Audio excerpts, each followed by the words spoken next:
Hey, Ryan here, back for another social skills video. Today I'm going to give you guys an exercise that you can practice by yourself or with other people, and you can also use it as a tool in social situations to make your conversations more interesting.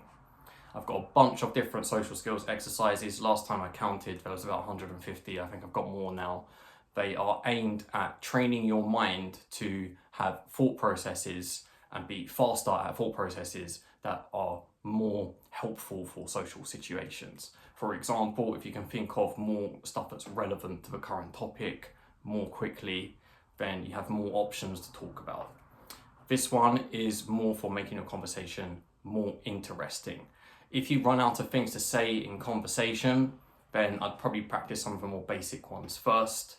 However, you might still want to listen to hear what this is about because there'll be some useful information still. So lots of you may be familiar with the idea of small talk. People have different ideas of what that means. My definition for what small talk is that it is something that is inside of normal. The perception of what is classed as normal and what is not changes depending on who you're talking to, what the situation is, what their current mood is. The perception of what's normal and what's not is constantly changing. The perception of what's normal is a really important thing behind loads of different emotions. It's part of the structure of what creates things like curiosity, boredom, humor, confusion, and a bunch of other things. If something is outside of normal, then it will start to become interesting, cause curiosity. It might become funny if it's even further outside of normal and it has one or two other features, which I mentioned on another video, what makes stuff funny. If it gets even further outside of normal, you get curiosity and confusion at the same time, or curiosity and surprise. And even further outside of normal, now it's just confusing or surprising. So then inside of normal, if you carry on the same normal topic for too long, then you generate boredom. So small talk, I would say, is you are saying stuff that to them is normal. Most famously, this will include things like the weather, how's your day going, stuff like that. This exercise that I'm going to give you is for changing something that you have, which is small talk, into something which is not small talk, which I used to call big talk, but now I call it tall talk because it rhymes that way and it has two T's. And also I have to invent terms because apparently no one's worked out how social skills works for 6,000 years until now, which is weird. So is small talk a good idea? I think that aiming on purpose to be normal in social situations is a good idea, only a very small minority of the time. So that will include times like right at the start of a conversation when you say, hey, how are you? Or hey, my name is John, or whatever. It will include times like in very serious situations. Makes more sense to be normal sometimes. If you're solving a problem and you already know how to do it. If you're trying to be boring on purpose, which on some occasions can actually be a good idea. Those are the times that I think it makes sense to aim to be inside of normal.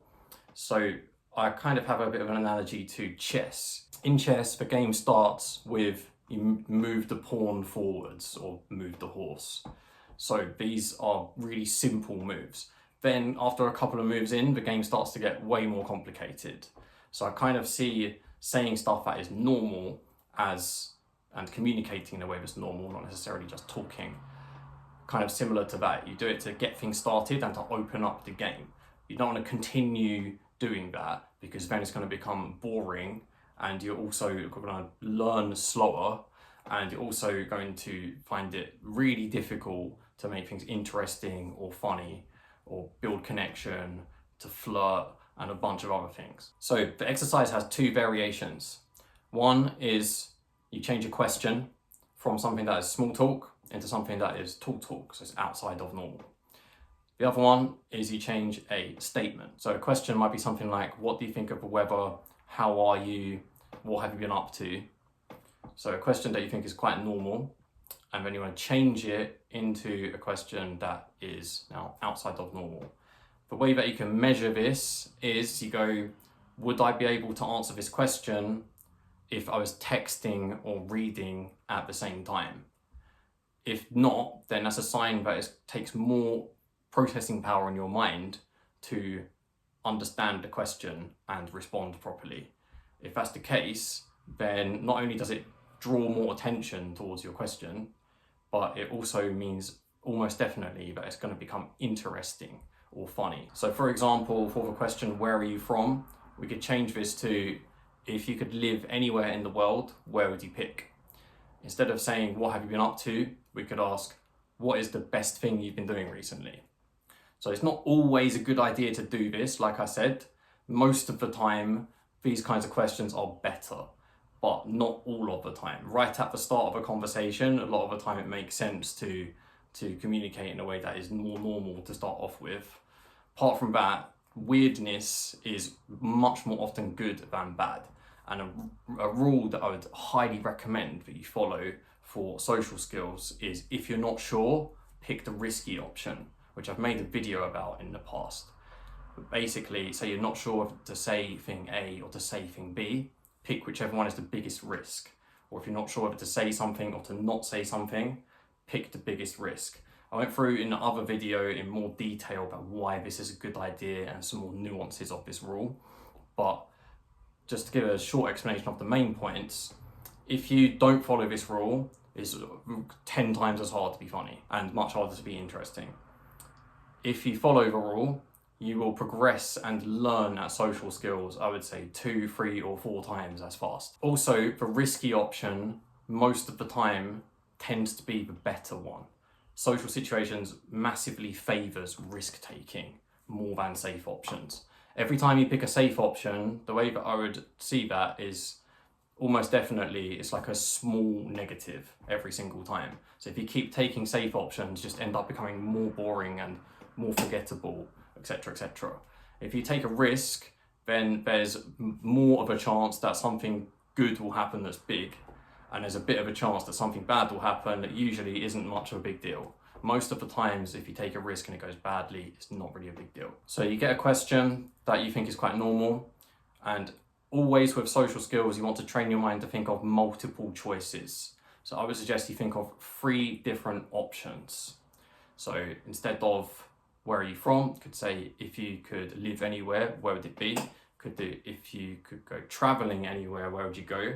And we could say, what do you think it would be like to live your childhood in this place? Those are some examples. So the other variation of exercises for statements. So questions might include things like I said, like where are you from and how have you been, stuff like that. These are requesting information. Nearly 100% of the time, a question is requesting an information. It might not be if it's, for example, a rhetorical question. Statements or points, whatever we're going to call them, this is when you're sending information rather than requesting it. So during this whole video, I've been only sending information. I don't think I've asked any questions to the audience, have I? Or have now. So in this version of the exercise, you pick some statements that you think are very normal to say. So might be, the weather is sunny, or I have had a good day, or I am going to walk my dog. So pick things like that you think are very normal, and then you want to change it so that it's still very similar to the main focus of what was initially being talked about, to the extent where you don't feel like you're lying by saying it's different. And then think of some different ideas that you think you wouldn't be able to process in your mind if you're texting or reading at the same time. So for example, instead of the weather is sunny, I might say the weather is way better than it's been all year. Or I might say, I wonder how much this sunny weather is due to climate change, if you think it's real. Or might say, this weather is very sunny today. I'm wondering if this might be made artificially via chemtrails. So each one of those got progressively more outside of normal, right? So with this exercise, we're aiming to take things away from small talk, which you don't always want to do. Most of the time it's a good idea. Common strategy that I use in conversations is I'll throw something strange out there, like the last option, most people would probably agree is a pretty more strange thing to say, right? Just to shake things up a bit. And then from there, it usually becomes quite easy to make jokes or to make things interesting or to maneuver in different ways. So that's another social skills exercise that you can practice by yourself. All you do is you just make a list of questions that you think are normal or a list of statements that you think are normal, and then go through each one 3 times for each one at least.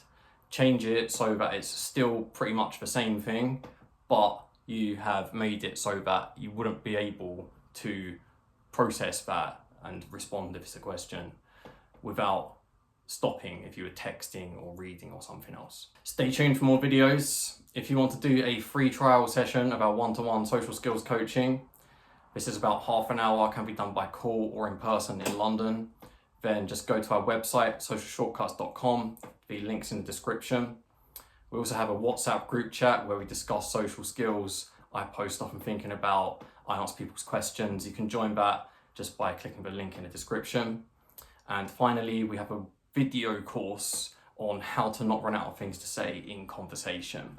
So if you want to see that, again, just click the link below. See you guys soon for some more videos.